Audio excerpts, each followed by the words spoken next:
Tom Nelson is one of the most powerful and influential lawyers in the USA. People call him the Pharaoh, or the King of Law. 20 years ago, his father-in-law, who was a priest, urged Tom to become more serious about Christianity. As a result, Tom became more interested in religions. And when he read the Quran, the truth struck him hard. He believed in Islam, and later, he openly said the Shahada. Now, Tom defends Muslims in complicated court cases. He saved his attorney Muslim friend, Mr. Brandon Mayfield, from the death sentence after the FBI jailed him and mistakenly linked him to the Madrid train bombings. Tom Nelson sued the FBI. As a result, the U.S. government has agreed to pay $2 million to Mr. Brandon Mayfield, and issued a written apology to him. Mr. Tom Nelson says Islam is his final journey. His faith remains unshakable, living in contentment, with total submission to the Almighty, the One Creator. I started reading the Quran, partly in response to the pressure from my father-in-law to become serious about Christianity, Trinitarianism. And so he's actually the person who raised the issue, and I ultimately ended up reading the Quran very carefully, and it hit me as true and something I should pursue, and so I have, and I did. And as they say, the rest is history. I've been practicing for about 15 years, perhaps longer. It's not, it's hard. You can tell when you did your shahada, but it's really what's in the heart that determines when you're a Muslim. It isn't necessarily saying something in front of a crowd that makes you a Muslim. It's the internal statement. And that was at least 15 years ago. And so that's how I happened to become a Muslim. And then I got to know a number of people in Portland who Muslims, and talked to them about it, and I became more and more active. But it wasn't much of an issue for a long time until really 9/11 happened.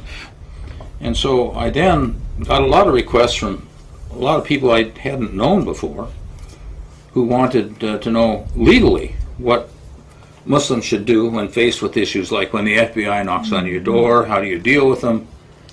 And so I started consulting and counseling those people, all on a pro bono, meaning free basis, what they should do, what they shouldn't do.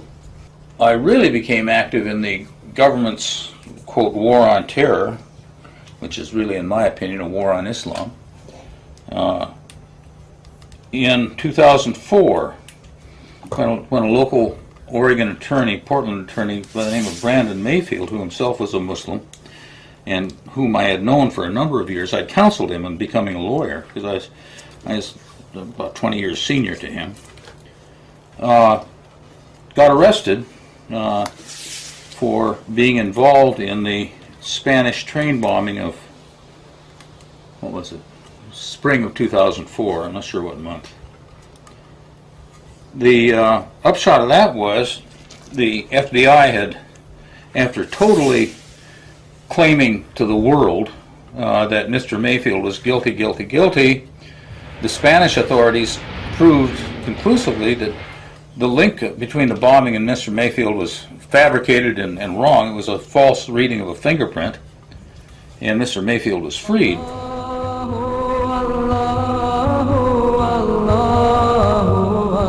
Tom never gave up hope because of the FBI false allegations. He proved that Mr. Mayfield is innocent. Muslims were overwhelmed with joy and happiness.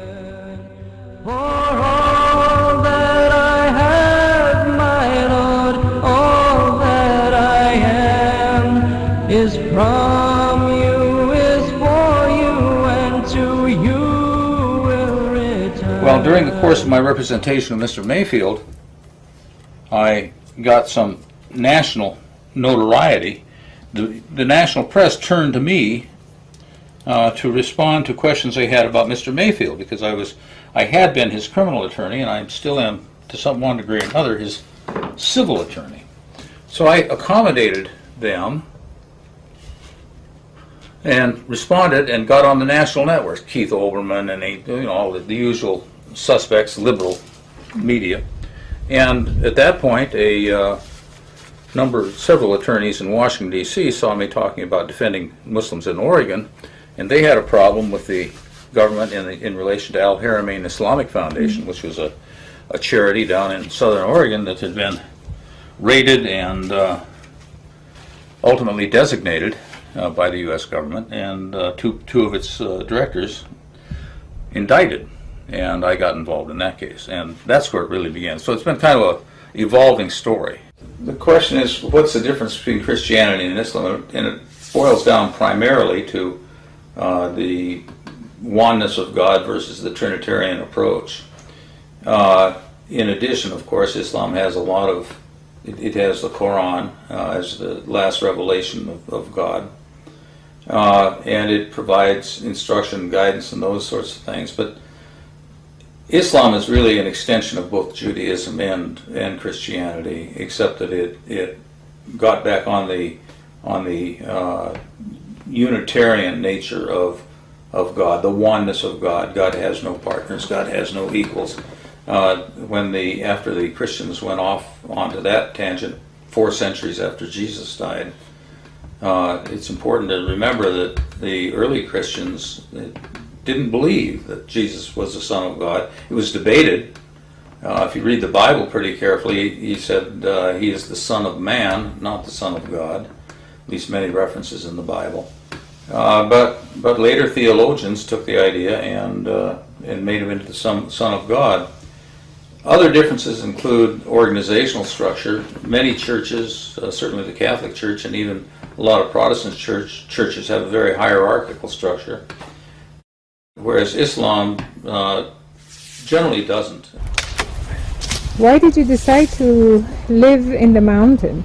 Because I like it up here.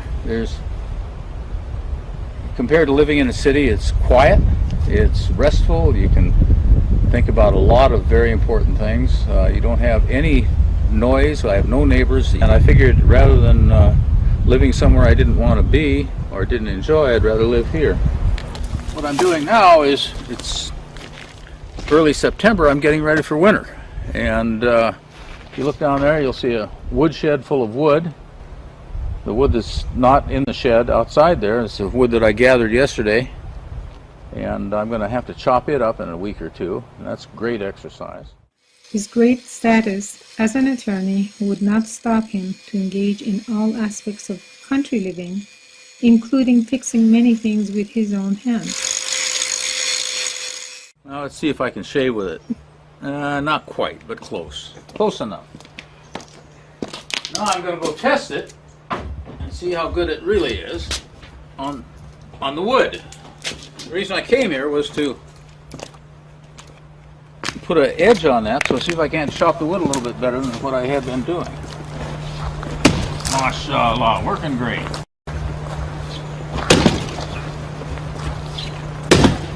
Yeah, that's the way it ought to be. A friend of mine who works on Palestinian matters is going to get and fly a plane into Gaza to deliver humanitarian supplies instead of trying to go by boat. How do you feel about that? I'm in favor of it. I just don't think I want to be on the plane. It's going to be dangerous.